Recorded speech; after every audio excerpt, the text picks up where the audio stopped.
Welcome छ आजको मेरो ब्लगमा। आज चाहिँ बिहान बिहान हेर्छु त नानुको टाउकोमा घाउ पो भएको रहेछ। अनि के भएको यस्तो भनेर डर पो लाग्यो। अनि हामी चाहिँ निस्क्यौँ घाउ देखाउन डक्टरलाई। नजिकै यहाँ मेडिकलमा बस्नुहुन्छ। अनि त्यहाँ पुगेपछि डक्टरलाई देखायौँ घाउ। अनि के भएको रहेछ भनेको त गर्मीले गर्दा घाउ आएको रहेछ। अनि डक्टरले हेर्नुभयो। अनि हेरेपछि घाउको औषधि दिनुभयो। मैले बाबुको लागि 2टा निप्पल पनि लिएँ। अनि मेरो हस्बेन्ड चाहिँ आफ्नो तौल नाप्दै हुनुहुन्थ्यो। अनि मैले पनि आफ्नो तौल नापेँ। अनि यहाँ चाहिँ छालाको डक्टरहरू बस्नुहुँदो रहेछ बिहान बिहानै।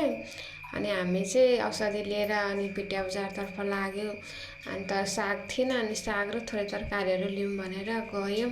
यहाँ पिटिया बजारमा चाहिँ 24 घन्टा बजार लागिराखेको हुन्छ। अनि जतिखेर जाँदा नि जे नि पाइन्छ, जस्तो सुकै तरकारीहरू पनि सब पाइने यतातिर। अनि बिहान बिहान झन् सागहरू यति फ्रेस थियो। अनि हामी चाहिँ साग लियो।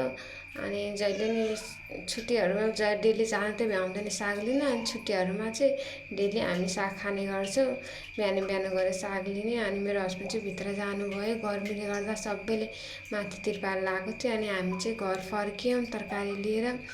अनि घर फर्केपछि चाहिँ म साग बनाउनु तर्फतिर लागेँ।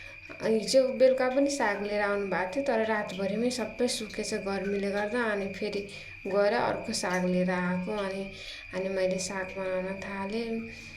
अनि साग बनाएपछि आजको लागि चाहिँ यति नै हो। भिडियो राम्रो लागेमा लाइक र सब्सक्राइब गरिदिनु होला। Thank you.